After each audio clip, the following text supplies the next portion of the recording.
পূর্ববর্তী বক্তা জাতীয় কংগ্রেসের নেতা এবং দক্ষিণ 24 পরগনা জেলা কংগ্রেসের সম্মানীয় সভাপতি মোহাম্মদ মুক্তার, আমার আপনজন, উপস্থিত যার ডাকে আমি এখানে এসেছি, আমার ছোট ভাই, আমার সঙ্গে ছাত্র রাজনীতি করত।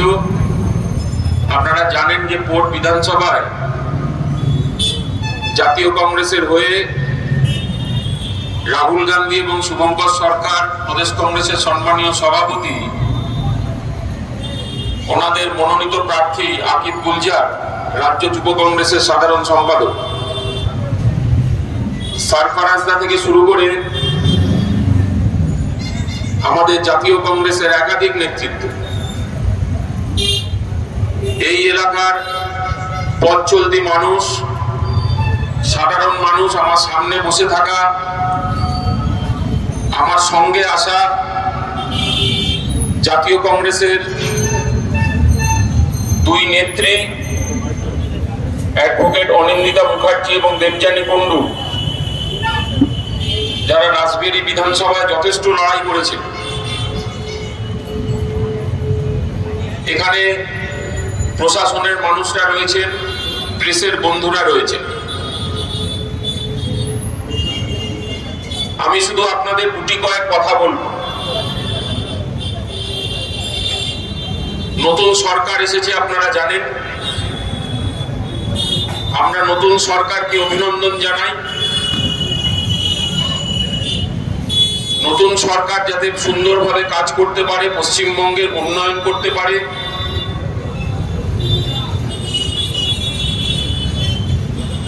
তারা যে ভালো কাজগুলো করবেন আমরা তাদের পাশে থাকব। তার কারণ আমরা জাতীয় কংগ্রেস, আমরা অন্যান্য দলের মতন নই। আমরা গঠনমূলক লড়াই, গঠনমূলক সমালোচনা করব এবং যে কোনো অন্যায়ের প্রতিবাদ করব। যে প্রতিবাদ করার অধিকার আমাকে, আপনাকে, মঞ্চে বসে থাকা আমরা সবাই, আমার দোকানদার ভাই, আমার বাজারে যিনি ব্যবসা করেন, ছোট ছোট ব্যবসায়ী বন্ধু থেকে শুরু করে প্রত্যেকটা মা বোন যারা রয়েছেন, যে লড়াই করার অধিকার আমাদের সংবিধান দেয়। একদিকে যখন চলছিল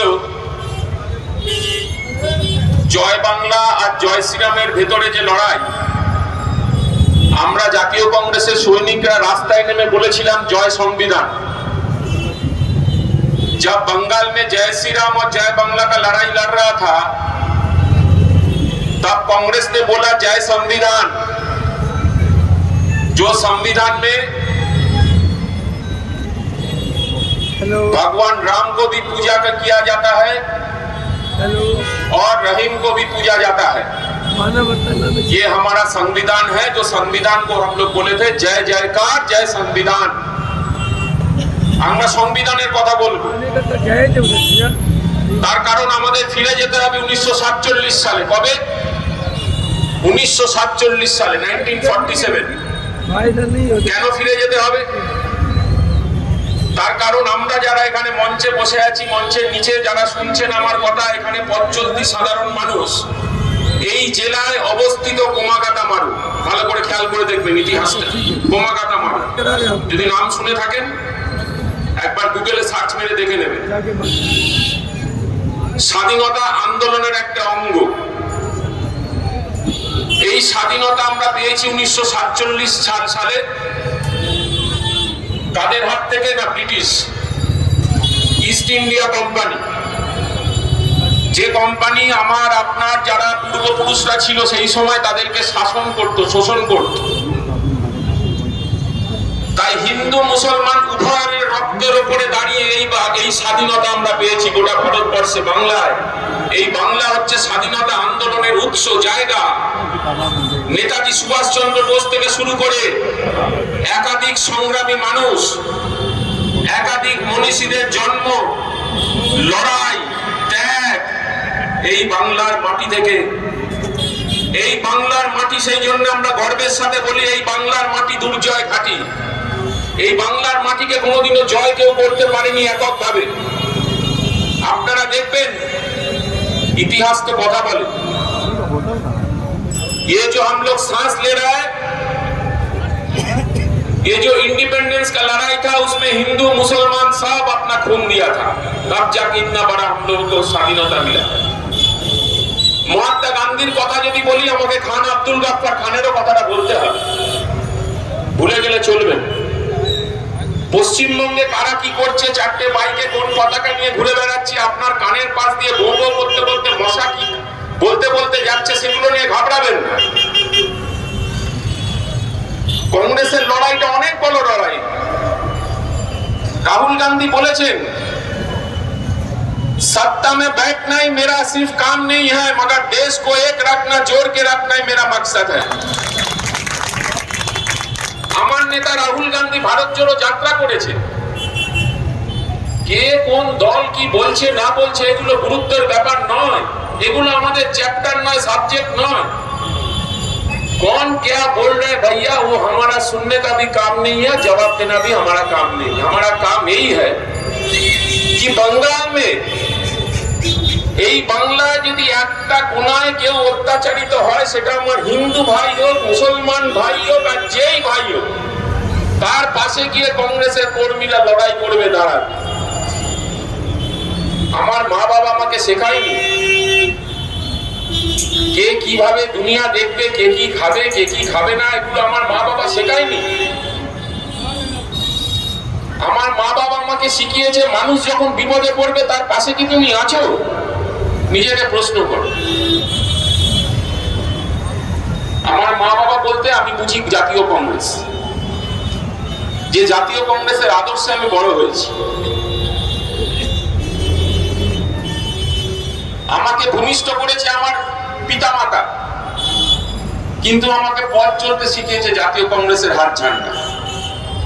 আমার নেত্রী কে ছিলেন? ইন্দিরা গান্ধী। আমাদের মুখ্যমন্ত্রী কে ছিলেন বাংলায়? ডক্টর বিধানচন্দ্র রায়। আরে ভাই, তোমরা আমাদের বলবে কি করতে হবে, মহা মুশকিল। মায়ের কাছে মাসির গল্প চলে? চলে না।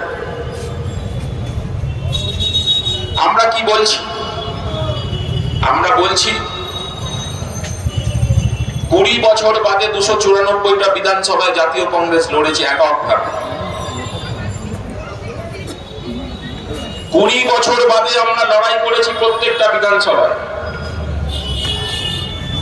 এবং আজকের দিনে দাঁড়িয়েও আমরা লড়াই করছি এককভাবে।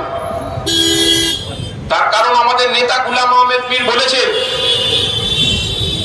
পশ্চিমবঙ্গের আনাচে কানাচে মানুষের পাশে গিয়ে সংগ্রাম করো। মানুষের চোখের যদি জল পড়ে, সেটা মোছানোর দায়িত্ব আমাদের। মানুষগুলো আমাদের। সে রামের ভক্ত হতে পারে, রহিমের ভক্ত হতে পারে, জিসাস ক্রাইস্টের ভক্ত হতে পারে, কিন্তু মানুষগুলো আমাদের। জাতীয় কংগ্রেস গর্বের সাথে বলতে পারে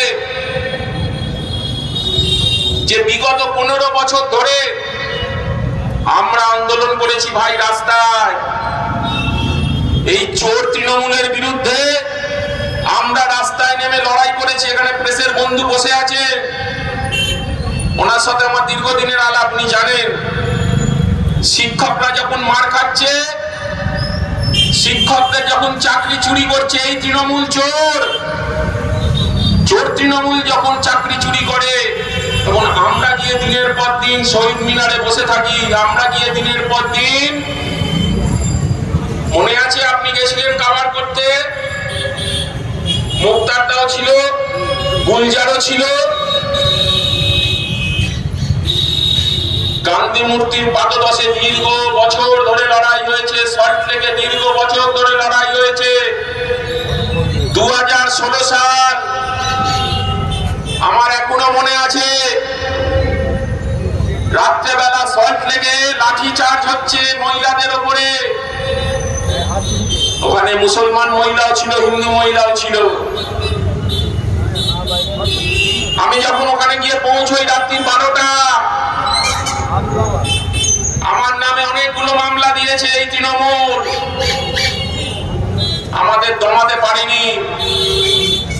মোহাম্মদ মুক্তারকে জেলে পাঠিয়েছিল কে? এই তৃণমূল। মনে করে দেখবেন হরিমোহন ঘোষ কলেজের ঘটনাটা, মিথ্যা মামলায় এই চোর তৃণমূল।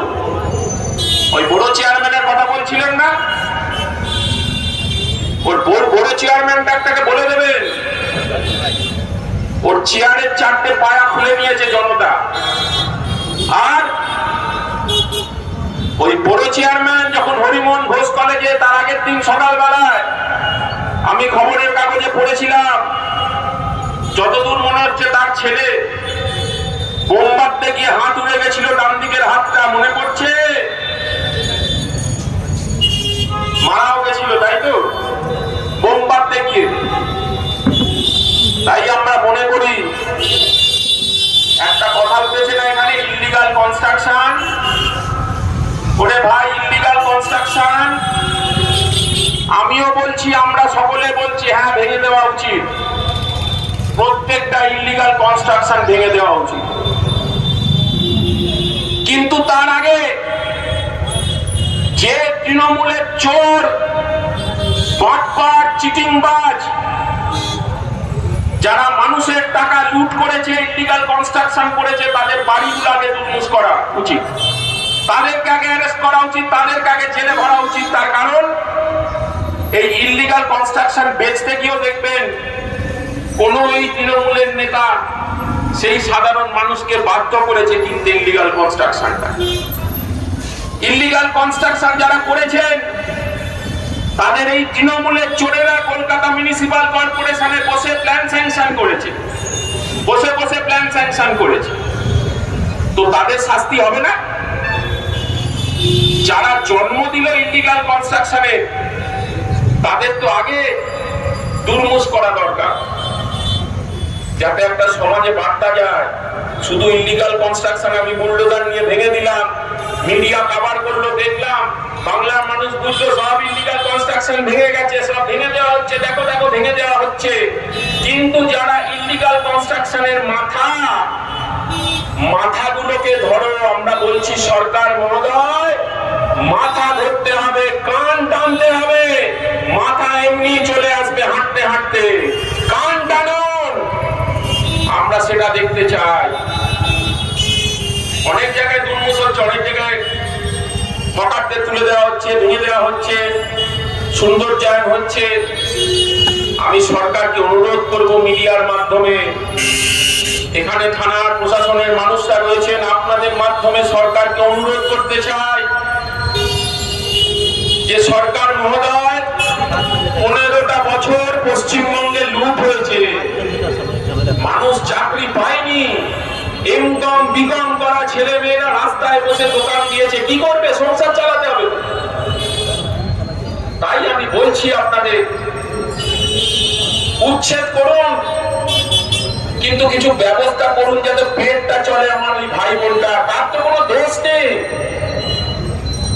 সে তো জানতোই 15 বছর ধরে লুট হচ্ছে, কি করবে সে তো অসহায়,